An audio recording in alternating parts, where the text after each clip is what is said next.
Hello and welcome to this weekly review of international events. We try every week to cover all the continents, various major actors in international relations, to review the significant events of the week, the past 10 days, particularly those who have a direct impact on how the world order is changing. Our perspective remains, as always, Indian. We like to look at things from an Indian perspective and to evaluate how they will influence our foreign policy.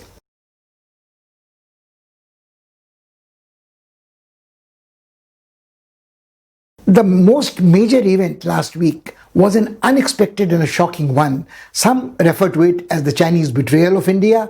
But before we apportion blame, let's see what had happened.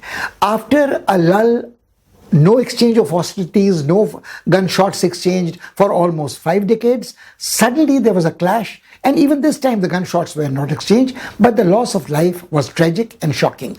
20 Indian soldiers and officers lost their life in the icy desert vastness of Ladakh in the Galwan Valley. The tension had been building up for a past couple of months.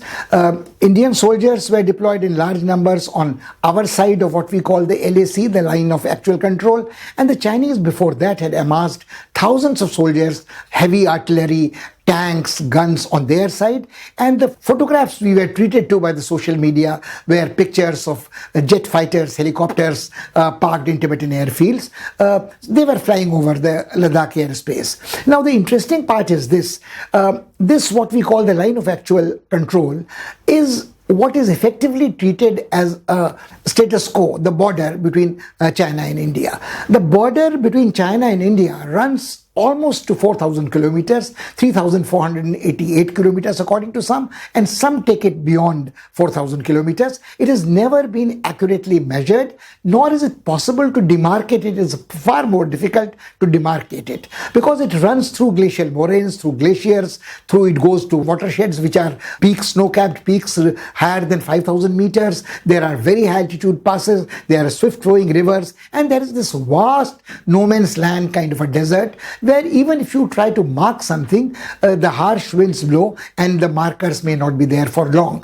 But there has been a sort of gentleman's understanding between China and India for the past a couple of years. And in the past 6 years, Mr. Modi had met the president of the China no less than 18 times, and they had arrived at a modus vivendi that there would be no sudden conflagration, no such betrayal at this border which is hot. There had been a standoff at Doklam running weeks, but which no side blinked, but they ultimately settled to withdraw and reduce the tension at the tri-junction of Bhutan, India and China. But go back to the border. What happens is that this border runs from almost the Karakoram through Gilgit, Baltistan region to Ladakh, to Uttarakhand, to Sikkim and to Arunachal Pradesh. Now the Chinese, what they do, the Chinese always put greater pressure on Ladakh for strategic reasons because it is important for them. Their most ambitious project of One Belt, One Road runs through Tibet and Aksai Chain and down to the Gwadar port in Pakistan.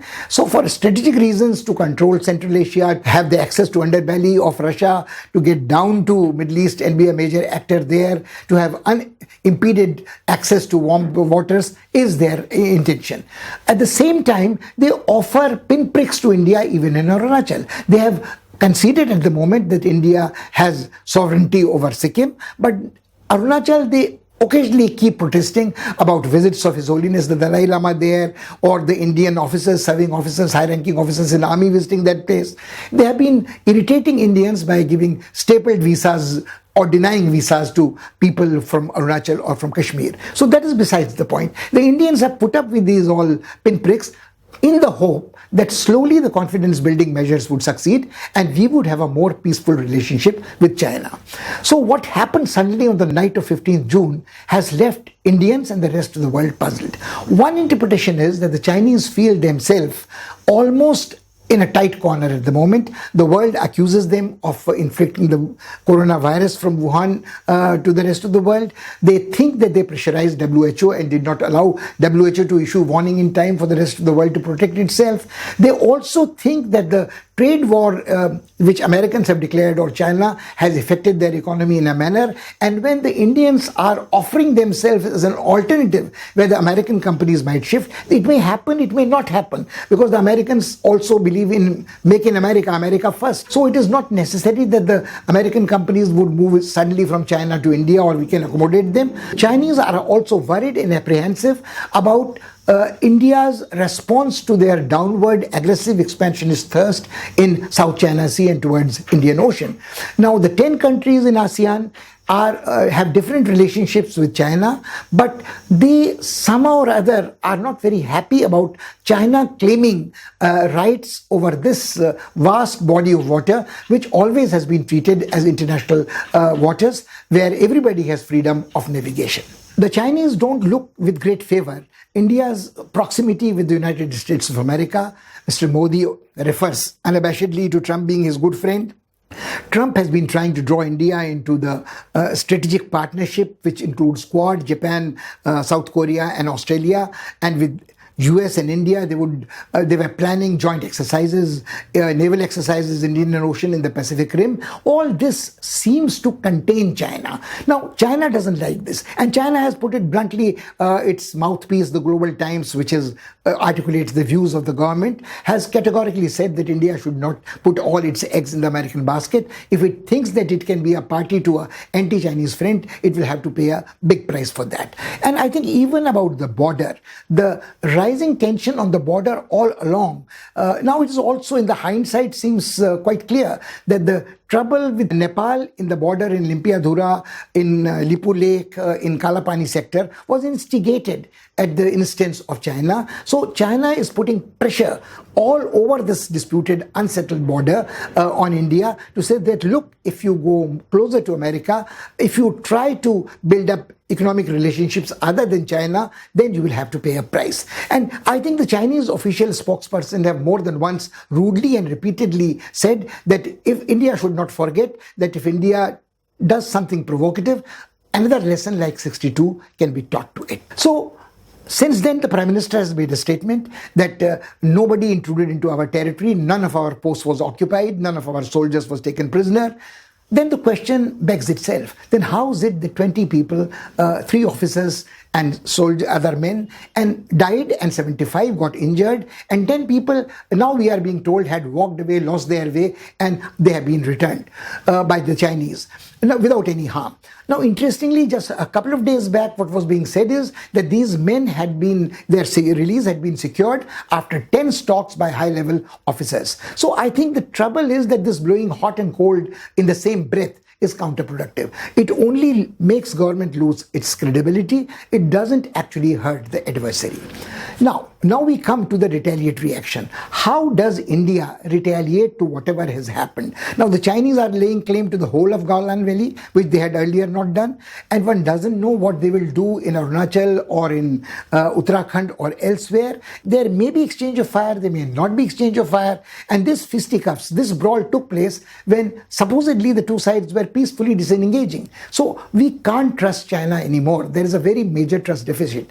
So there are some people who are sort of spoiling for a fight. They say that China should be taught the same lesson which Modi taught to Pakistan. But Modi realizes that discretion is the better part of valor at times. China is not Pakistan. You cannot treat China, which is militarily stronger, many times larger economy than ours, technologically more independent and reliant. We can't really do to China what we did or supposedly did to Pakistan. That's one part. China has also succeeded in weaning away India's neighbors. Even in Bangladesh, due to the CAA, there was a resentment against India, but the Chinese have promised Sheikh Hasina some 1.34 billion US dollars worth of aid for infrastructural development, for relief to fight corona and so on. So I think India is going to have a problem matching the Chinese carrots in the immediate neighborhood. The Nepalese at the moment seem to have been alienated from India reasonably. But the point is, how does India retaliate? Now, we moved our naval ships into the Indian Ocean, to the Straits of Malacca, to show that we will not let Chinese drive in South China Sea go unresisted. Our Air Force chief said that Air Force is fully prepared to meet any challenge on this front. But obviously people are not thinking of another war with China. So it has been suggested that if the Indians boycott Chinese goods, it will hurt where the Chinese would have to take a more conciliatory role. This option again is not a very viable option because 14% of our imports originate in China, and the moment people started talking of banning Chinese products, some of the patriotic Indian entrepreneurs and industrialists were quick to say that look, we can't. In a coronavirus struck economy, we already are having a very bad slowdown. If we are to revive our economy, if we have to generate employment, we have to use material which comes from China and which makes our industrial production and our exports viable. Among them are automobile industry people, among them are people who make pharmaceuticals, among them are people who deal with electronics and telecommunications and plastics and a whole lot of other infrastructure related things. The government on its own cancelled some 420 plus crore rupees worth of a contract given to a Chinese company.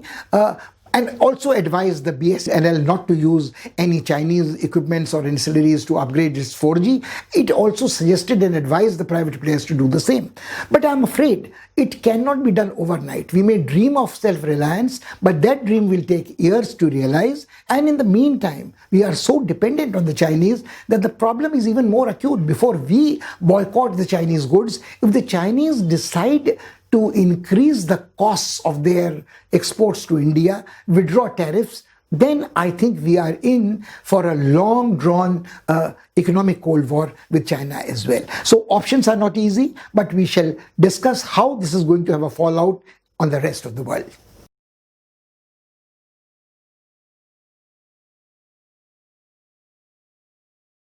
There were some analysts who were suggesting that China would not like to open all fronts at the same time. So India was feeling a little complacent that India probably could push on and get a better deal on the border with China at this particular moment. But it seems that these conclusions, these bits of analysis were wrong. China has absolutely opened another front in Australia.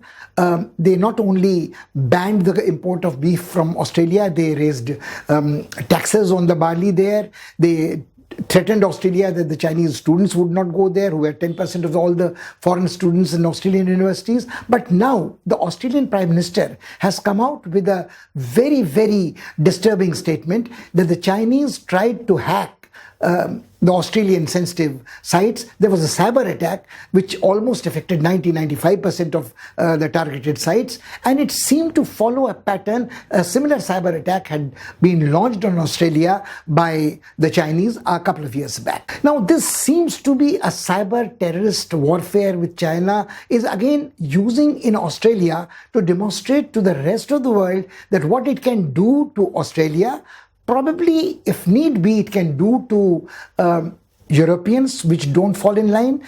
Ultimately, even the Americans could be targeted. And this is one more destructive capacity, more than the COVID virus, which China has in its arsenal. Now, this issue has not been settled whether coronavirus was created as a biological weapon in a Wuhan lab or the Chinese were just careless. The inquiry is on in WHO. And this also is not accidental because an Indian health minister chairs the governing council of WHO. So China would like to put pressure on them. Australia, again, has been in the forefront of the countries which have demanded that the inquiry should be objectively, fairly, and expeditiously conducted against China's contribution towards the Wuhan pandemic, etc.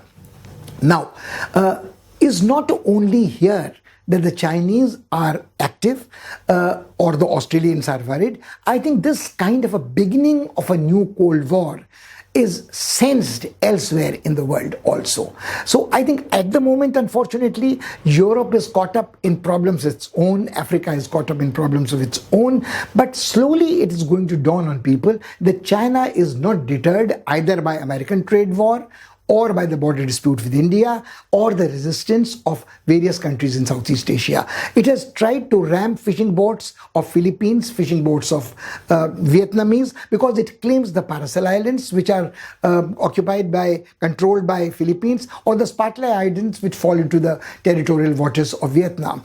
China like the Indian land border, claims that all this vast ocean is its own water because it goes back to Qing dynasty almost 800-900 years back. So I think China's selective interpretation of its ancient history, forgetting how it had been subjugated, humiliated during the colonial period, is something which has to be discussed separately, but that is part of the Chinese psyche and part of the Chinese self-respect, pride, call it whatever, and I think part of the hubris of the present President Xi Jinping, who believes that his place in history would be to have restored China's lost territories to China. But this is bound to result in a prolonged Cold War, sooner rather than later.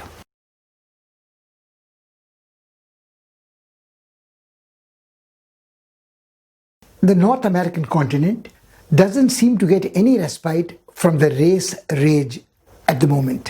What started with a killing of a colored American has given an outburst to such rage among colored people that it is going to be a major problem for President Trump's re-election campaign. Not only President Trump's re-election campaign, but even the Democratic candidate, while choosing his partner, a vice presidential candidate, has been advised to choose a woman of color, so have a perfect voting appeal platform for the electorate. But that is not the only thing the Americans have to worry about. Trump has come out, his administration has come out, his foreign secretary has come out very quickly in support of India's troubles with China and said that Chinese are a rogue state, they should not have broken an agreement and so on. But let this not be a very, very reassuring statement, because the Americans under President Trump can say one thing, go back on that commitment almost overnight. It is only couple of fortnights back when President Trump was offering to mediate between China and India despite his own problems with China. And he also is still talking about a complete total disentanglement of China, although he concedes it may not be possible immediately. But under these circumstances, in an election year when he is beset with a variety of problems of his own, he has a running battle with the judiciary. The Supreme Court has come out with 2-3 judgments in recent past which talk of the dreamers, which is the illegal immigrants who entered America as children or adolescents without any valid papers, in their favor, or about the same-sex relationships, the LGBTQ things, or what the president can do and not do with the states. And the latest in this crisis has been the Attorney General has said that the prosecutor in metropolitan New York area will be replaced by somebody else. And this gentleman immediately retaliated by saying that I got to know of this through news items. I have neither resigned nor do I intend to resign. And he's in charge of some very sensitive cases about Trump's obstruction of justice, his corruption, his interference with investigations. So I think the John Bolton's book, who at one time served as National Security Advisor before he was fired by Trump, has come out with his memoirs, and these memoirs are full. They may not be very readable. People have commented on its bad style, turgid prose and so on, but the disclosures there are important enough. It says that the President Trump tried to besiege the Ukrainian leaders to help him with the election. So earlier there have been accusations of Trump trying to get Russian aid. So if all this comes into the open public domain, I think Trump is going to have a bag full in his hand, and his handling of the corona crisis has not been perfect either. So there is a problem. He continues to make appeals to his core constituency, the white supremacists, the evangelist Christians, the gun lobby, and this is going to divide America in coming days very much so, including the electoral process during the pandemic. Now, what happens is, under these circumstances, to expect that the American support would restore the balance or would be in a position to check China is going to be difficult. Another thing which we must keep in mind is that the whole structure had been built in the past decades, like the BRICS, where Brazil, Russia, India, South Africa and China were together to countervail China. Similarly, you had the Shanghai Cooperation Organization, where it would say China would be balanced by other countries, and India was supposed to be invited to it. But now, with the present tensions and rupture between India and China, I do not think that either the BRICS or the Shanghai Cooperation Organization can play a role, a constructive role here in this context at all.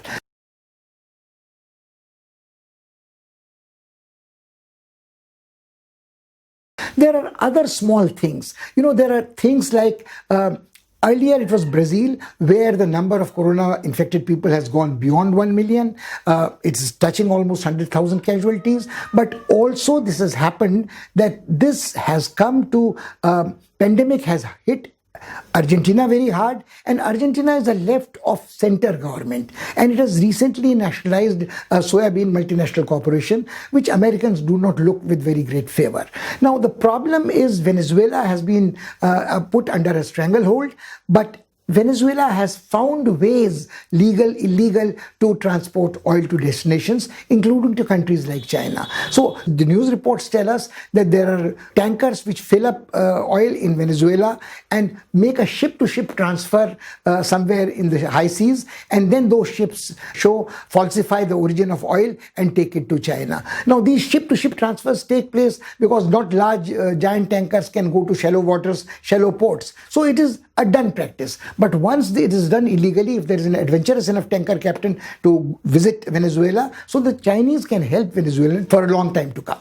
Now, Mexico is reeling under the coronavirus also. Now, Mexico again is a left of center liberal government, and Mexicans have had their own problems with Americans about illegal immigrants, and Trump was the first one to say, I will build a wall against that. Thank God at the moment the wall is not being talked about, but the problem remains. Peru is grappling with coronavirus now. Ecuador is grappling with coronavirus now. So the Latin Americans are going to be worried about the pandemic and authoritarian regimes, and America will be worried about the presidential elections and the race rage.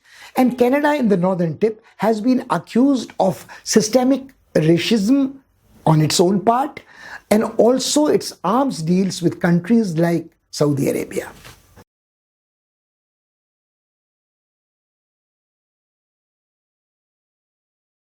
Events in Europe have also been pretty unsettling. The European Union, to be precise, appears to be a house divided against itself. There are France and Germany who are desperate to keep the body together, keep it alive, despite the coronavirus problems, and they are trying to raise a massive 750 million euros loan in commercial market to provide funds for the development of countries which have been worst affected by coronavirus, like Italy, like Portugal, like Greece. But then this effort is meeting with a very great resistance from what are called the Frugal Four, the Norwegians, the Swedish, the Austrians, and the Danish people, who think that what is happening is that money is being borrowed commercially to be gifted out as dole or grant to people who are not financially responsible. Now the fact remains that the pigs, the Portugal, Italy, Greece and Spain have a reputation of being financially very, very irresponsible. And every time they have been bailed out during the time of the Eurozone crisis by their richer neighbors. Now there is also a resistance. It is not as if there is no resistance in France and Germany to this kind of a largesse being given to these countries, because they feel that ultimately it is a taxpayer citizen in these countries who is paying the price for people who are criminally negligent about managing their finances. It may be a humanitarian crisis, but then again, France and Germany themselves are struck by coronavirus and they are facing this problem. The problem with the European Union is manifold. It was already faced with the Brexit issue, and Brexit is drawing closer and closer, and the gambler that Boris Johnson is, the British Prime Minister, who himself was stricken by COVID and recovered, but people in his own country, his supporters, his party, think that he has lost of his whim, his presence of equity of mind, etc. But that is another question. If Britain moves out, the final divorce takes place on the last day of December of this year. That doomsday clock is ticking. We are coming very close to it. So if there is no agreement, what happens to the European Union's finances, the borders, the citizens, the companies, etc., import, export? Some things have been managed, but not all has been managed. Boris Johnson thinks that it is best to take advantage of this coronavirus crisis, take advantage of this European Union divisions within disarray, within the community thing, and get a good deal. This may not happen. But when we look at the European Union, we must see that what France and Germany have to grapple with. The German Chancellor Angela Merkel has always been compassionate, humanitarian, but firm when needed be, and nobody accused her of profligacy. But she thinks that at this moment, if we do not, the European large countries, big countries do not show a generosity of heart or a vision, European Union will collapse and the experiment will never be replicated. But there are members of the European Union, like the Baltic countries, Lithuania, Estonia, Latvia, which have 3 votes, and France and Germany have 2 votes. So the countries which are probably the largest economies, the most powerful, politically most stable democracies, have less votes in the Union than these Baltic countries. Then the East European countries, the Hungary, the Poland, Czechoslovakia, Croatia, Slovenia, etc., are quite aloof. They have not changed either their authoritarian ways, and nor are they willing to pull their share of weight in this supranational organization. They would like to take the advantages of the membership, but when it comes to a crunch, they would say we are very happy where we are.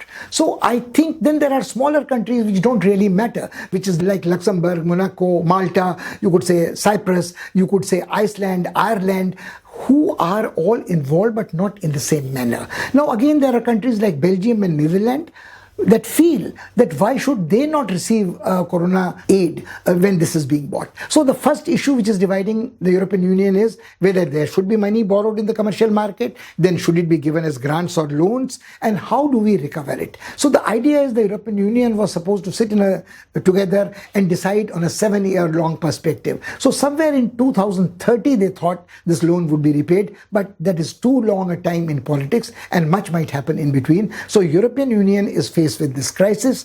There are problems which they are facing domestically, whether it's Merkel or Macron, and I think the Americans have not made their life very easy by announcing that the NATO is reducing its forces, NATO forces, withdrawing them from Europe, which means that there will be an additional burden on the defense for these countries. So as it is, the borders practically unsettled because of coronavirus. Some countries have opened it, but it might lead to a new surge of the pandemic, and we are in for an unstable European Union in next few months to come.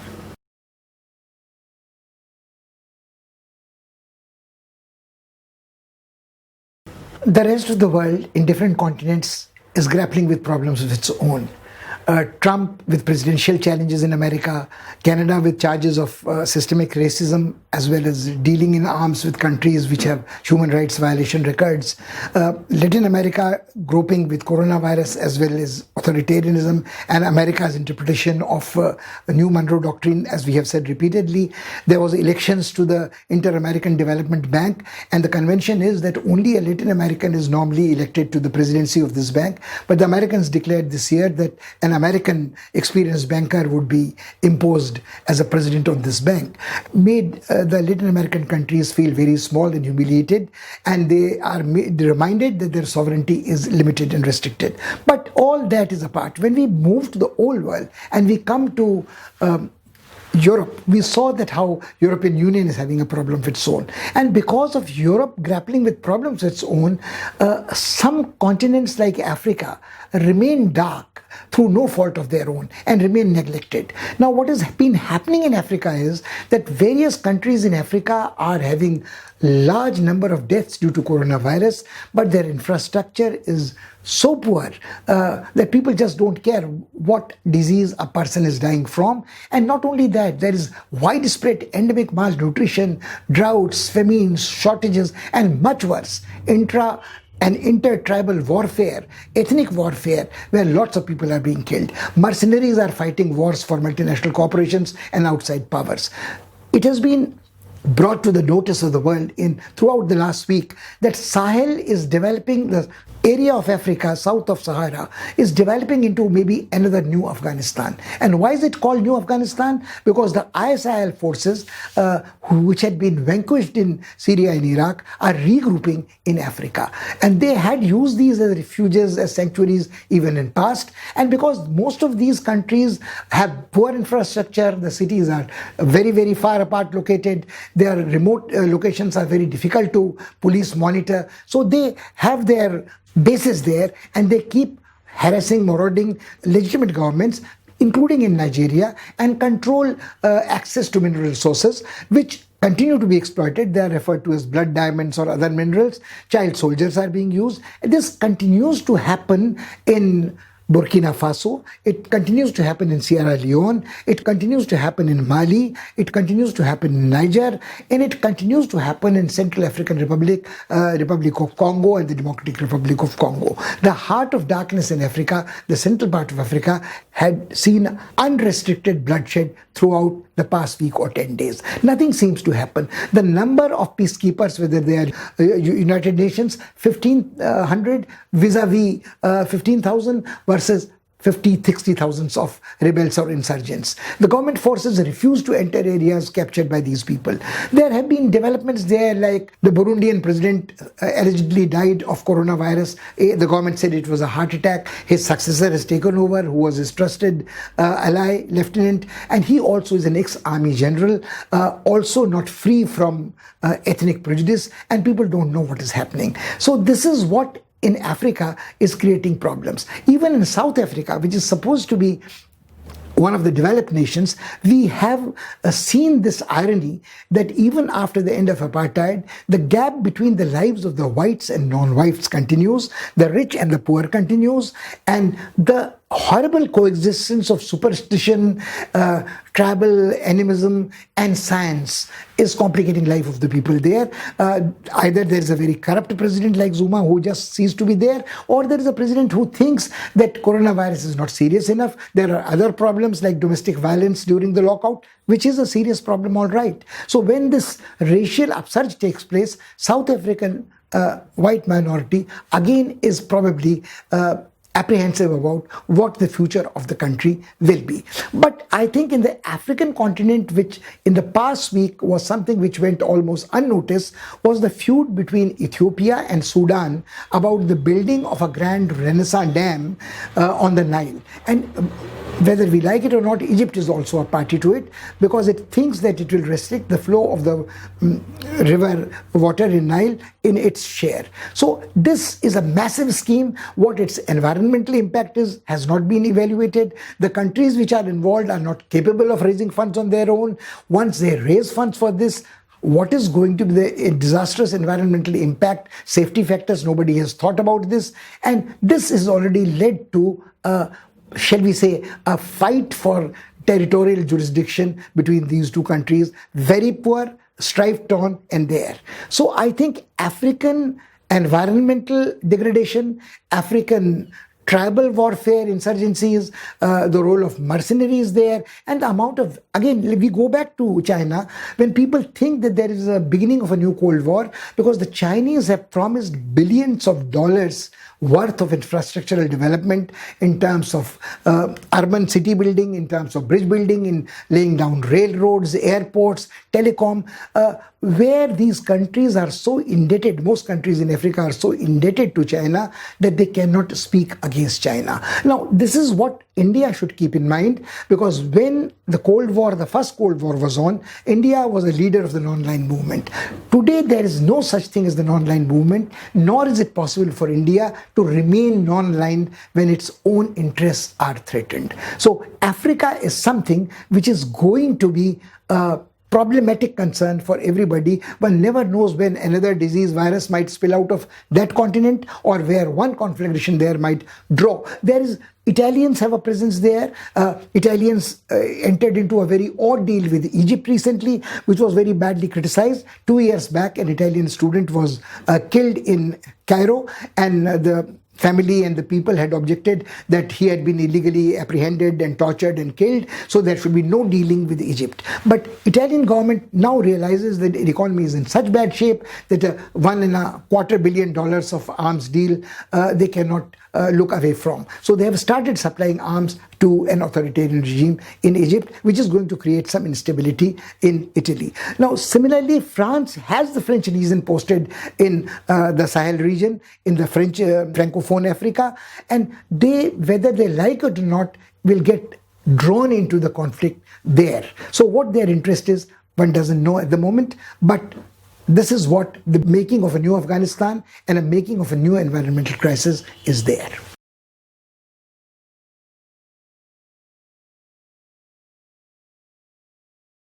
There have been two interesting developments in the Middle East, West Asia in the last week. Turkey finally lost its patience and launched a full-scale attack in the boundaries of Iraq. It attacked the PKK, it considers a terrorist Kurdish organization in northern Iraq, used aircraft, used heavy artillery. And interestingly, Iran, which is normally on the other side where Turkey is involved, also joined in these attacks on these territories. This brings us back to the issue of self-determination, ethnic minorities, which are spread over the territories of very many nation states. So they probably have no scope in present-day world to seek support or expect support from any external power, because each external power is only supporting them to an extent when it can make use of them in its own global power politics. Now, the Kurds have established a kind of a government in exile, if not recognized, de facto kind of a government in northern Iraq. Now, they have carved out a territory where they are controlling some oil wells, they are exporting oils. So the territory being hit by Turkey and Iran is not this territory controlled by the de facto government, but very close to it. And Iraqi government has lodged strong protests both with Iran and Turkey not to violate its territorial integrity. But again, Iraq is such a strife-torn place ever since Saddam was thrown away and a regime change was attempted like Syria, that it is difficult for this state to protect its own territorial integrity. It is so dependent on external powers. So I think the most unfortunate part of international relations in the past months has been this, that the coronavirus, instead of uniting humanity to cope with the emerging problems of global nature like pandemics, like environment, like terrorism, have divided them more to take advantage of this crisis to look after their own narrow national interest in a very, very ruthless real political manner. Same thing is happening to Saudi Arab. Saudi Arab has put the pressure on in Yemen, where it is supporting a particular group, and Iran is supporting another particular group. Now, the interesting part is this: the rebels control the Aden, which was supposed to be the capital of the country at one stage, and Saudis were accused, or the group supported by Saudis was supposed to be violating human rights. But again, Canadians have had no compunctions now to take them off the human rights violations people and supply arms to them. So what we see in West Asia and the Middle East is again a replay of what happened in Afghanistan over long decades. In Afghanistan, the Americans had a deal with the Taliban, and keeping their part of the deal, they have moved out. They have declared that only 8,500 troops would remain in Afghanistan. But the Taliban have yet to make good on any single bit of the promise which they made. They have not talked to the government in Kabul. One doesn't know whether they have stopped growing opium and poppy and so on. And they will do what they want to do once the Americans withdraw. So there would be, again, no gentleman's agreement about a border or about a truce or about a ceasefire. So this is what I think we must keep in mind.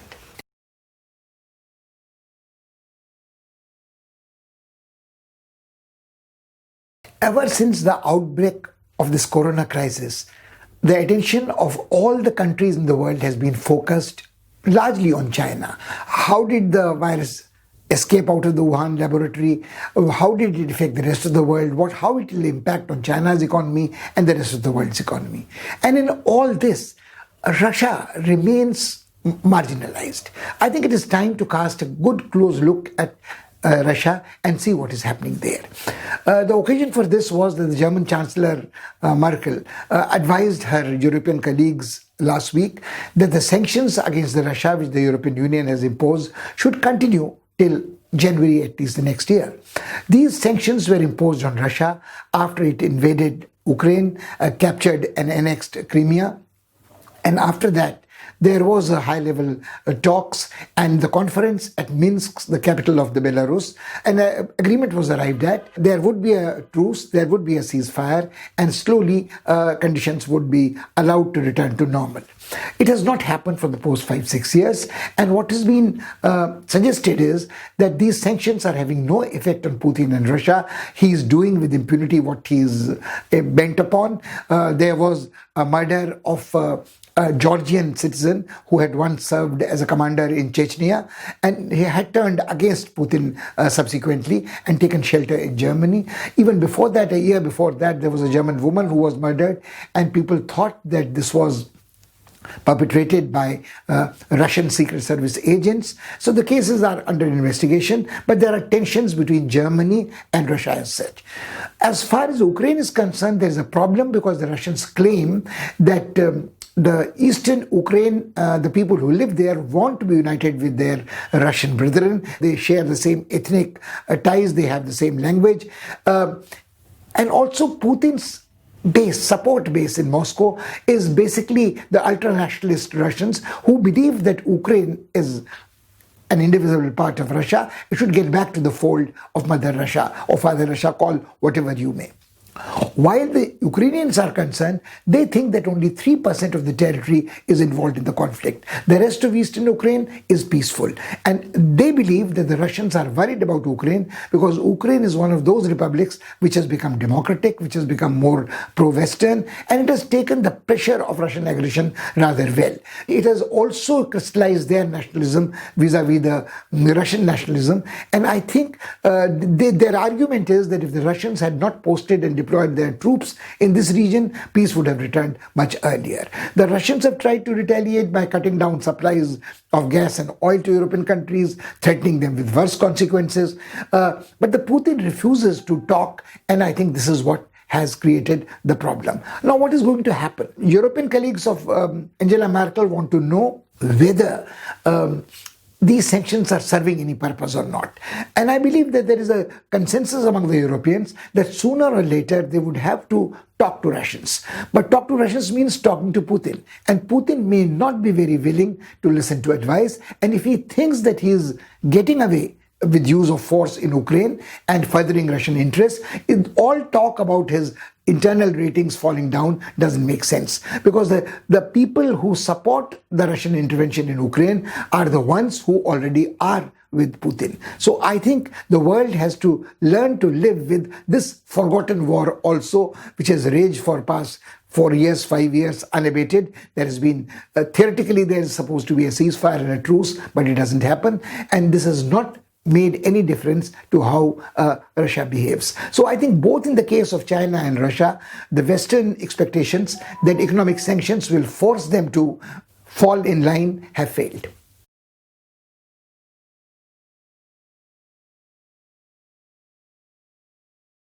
Two or three small incidents which have taken place last week are worth considering. They are likely to have a greater impact in coming days to come. One was North Korea blowing up on its own using explosives the liaison office it had set to deal with South Korea. This puts paid to all the hopes that the relationship between the two partition neighbors is going to be normalized anytime in near future. This was supposed to be one of the major diplomatic successes of President Trump when he had two summits with the North Korean leader, and then it had been conveyed that it would not only normalize the relations between Americans and the North Koreans, but prepare the ground for lasting peace in the Korean Peninsula. Now, the Korean President Moon is trying his best to normalize relations, but the North Korean allegations are that he is doing nothing to restrain the residents, the refugees in South Korea who are floating balloons with anti-Kim Il-jong-un posters in the balloons, sending them US dollars, sending them some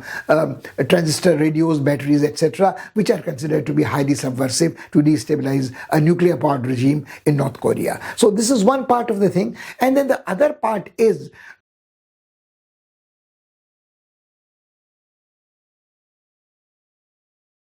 that the Chinese issuing ultimatums and threats to countries like United Kingdom, who have said that they will be open to receiving refugees, asylum seekers to be more precise, from Hong Kong. So almost 3 million people expect that they can be resettled if Britain opens its doors for them. But even if the number is much smaller, theoretically, all the people when the island of Hong Kong was handed over to China could have claimed dual citizenships and passports of the United Kingdom. But whether Britain at this moment is in a position to receive so many asylum seekers or even hundreds of thousands of them, or whether it can put up with the ire of China if China says that if you do this, you will have to face dire consequences. The same kinds of threats China has issued to Taiwan and Formosa, which has opened its doors to its brethren coming from the mainland who want to take refuge there.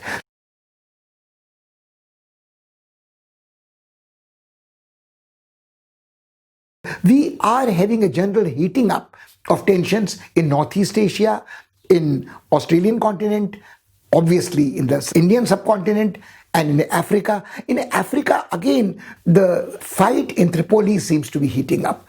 I think military intervention there on behalf of Egypt might enlarge its scale in future. Egypt has issued warning that people should not try to cross the borderline. The borderline meaning where the control of General Haftar, the rebel general, is there. So I think there is this problem that Egyptians with the large-scale import of arms from Italy might enter into an adventure, because the Egyptian prisoners have come out with a statement that the Egyptian army is a large army, it's a regional army. Egypt will not stand and wait and watch when its interests are hurt.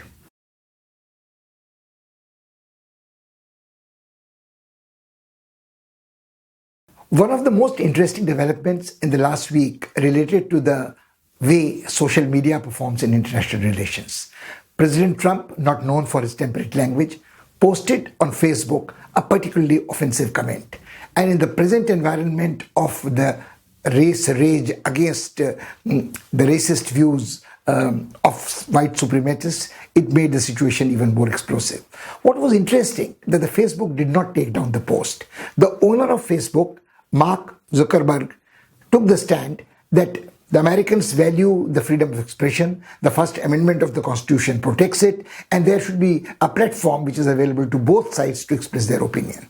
This was not the view shared by many other Americans who felt that hate speech is not extended to the limits of freedom of expression. His own office, his own workers took a stand against it, but Mark Zuckerberg stood his ground. He said the editorial discretion was his.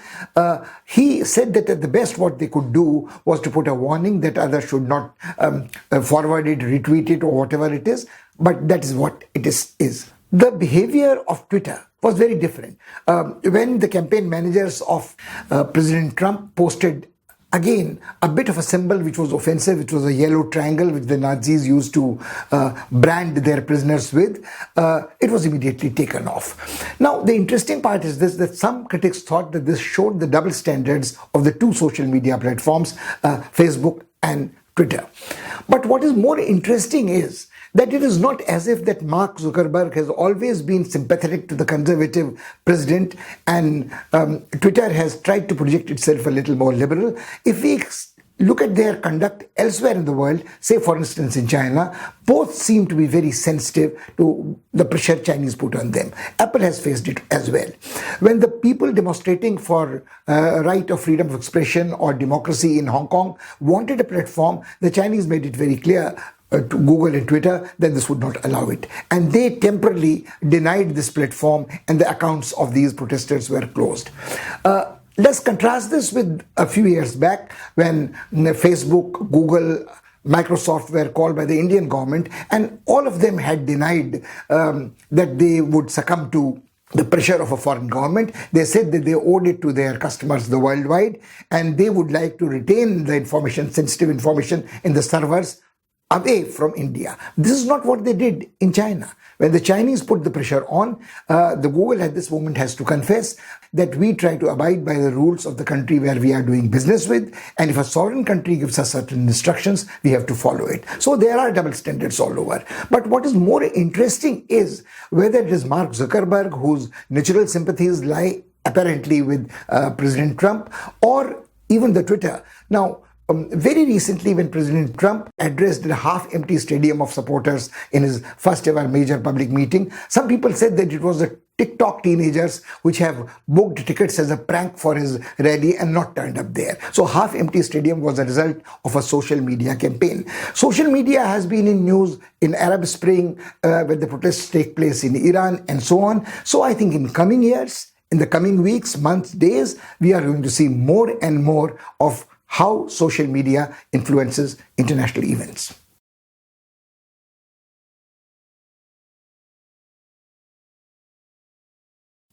We have talked enough of problems, from India's border with China to North America to South America to Africa to Middle East to West Asia to trouble-ridden Europe. I think it's time to end up on a more cheerful note.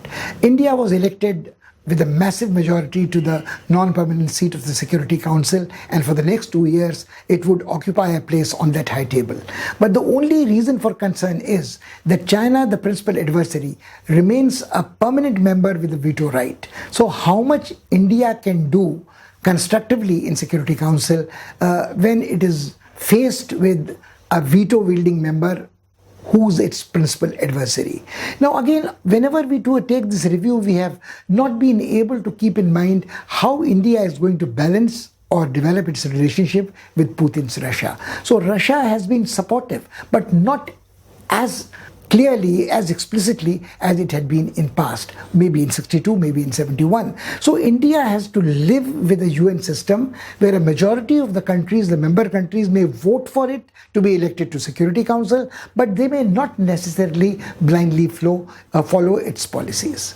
So this is one part which we have to keep in mind is good news for India, but probably India deserves a permanent seat with a veto, and that would have to await till a global restructuring takes place of the New World Order.